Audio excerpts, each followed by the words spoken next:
नमस्कार। आज हम बात करने वाले हैं लोकतंत्र और उसकी एक बहुत ही ताकतवर आवाज यानी सोशल मीडिया की।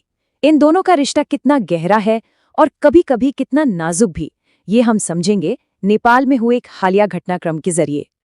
तो चलिए सीधे उस सवाल पर आते हैं जो आज पूरी दुनिया में सरकारों और लोगों के लिए बहुत अहम बन गया है। सवाल ये है कि एक लोकतंत्र में सोशल मीडिया की असल में जगह क्या है? क्या ये सिर्फ एक टूल है या फिर उससे कहीं ज्यादा कुछ? और यहीं से असली टकराव शुरू होता है। देखिए, एक तरफ है जनता की आवाज जो अपनी बात कहने की आजादी यानी अभिव्यक्ति की स्वतंत्रता चाहती है, और दूसरी तरफ है सरकार जो स्थिरता बनाए रखने के नाम पर नियंत्रण करना चाहती है। इन दोनों के बीच संतुलन बनाना आज के समय की सबसे बड़ी चुनौतियों में से एक है। तो इस टकराव को और बेहतर तरीके से समझने के लिए चलिए नेपाल चलते हैं।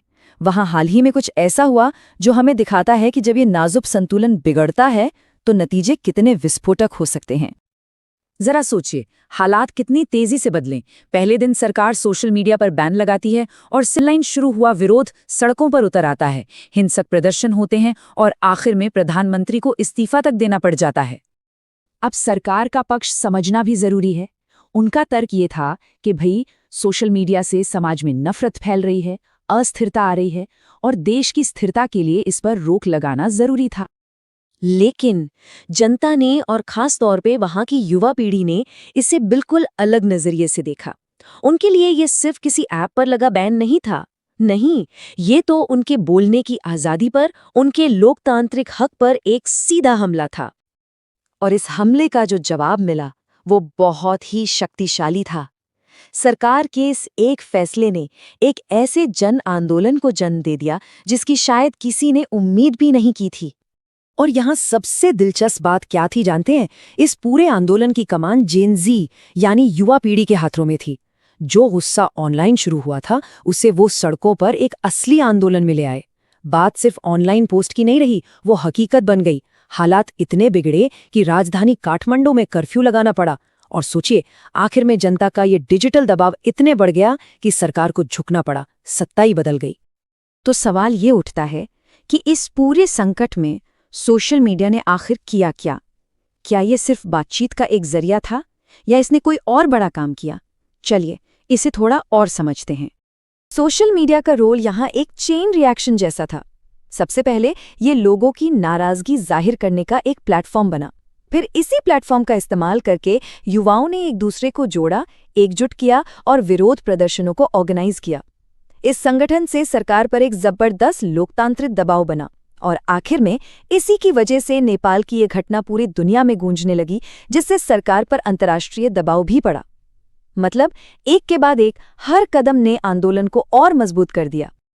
नेपाल की ये घटना सिर्फ एक देश की कहानी नहीं है, बल्कि ये दुनिया भर के लोकतंत्रों के लिए एक बहुत बड़ी सीख भी है। और सबसे बड़ी सीख यही है कि सोशल मीडिया अब सिर्फ मनोरंजन का साधन नहीं रहा। आज के जमाने में ये लोकतंत्र की धड़कन बन चुका है।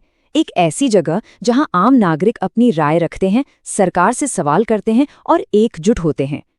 इसीलिए जब कोई सरकार इसे बंद करने की कोशिश करती है तो लोग इसे सिर्फ एक टेक्निकल बैन की तरह नहीं देखते। नहीं, इसे सीधे सीधे जनता की आवाज को दबाने की एक कोशिश माना जाता है। ये हमें बहुत साफ साफ दिखाता है कि डिजिटल स्पेस और डेमोक्रेटिक स्पेस अब एक दूसरे से कितने गहरे जुड़ चुके हैं। तो फिर रास्ता क्या है? नेपाल का अनुभव हमें यही बताता है कि समाधान कंट्रोल या बैन में नहीं है, बल्कि जिम्मेदार उपयोग को बढ़ावा देने में है। एक हेल्दी डेमोक्रेसी के लिए ये जरूरी है कि सरकारें जनता की आवाज को सुने, उसे दबाए नहीं। और ये पूरा विश्लेषण हमें एक बड़े सवाल पर लाकर छोड़ता है कि जब जनता की आवाज डिजिटल हो चुकी है, जब विरोध और समर्थन के सारे सुर सोशल मीडिया पर ही गूंज रहे हैं, तो क्या कोई भी लोकतंत्र इस आवाज को अनसुना करके या चुप रहकर काम कर सकता है? ये एक सोचने वाली बात है।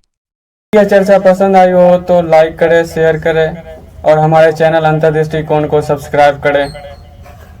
धन्यवाद। मिलते हैं अगले किसी और विषय के साथ।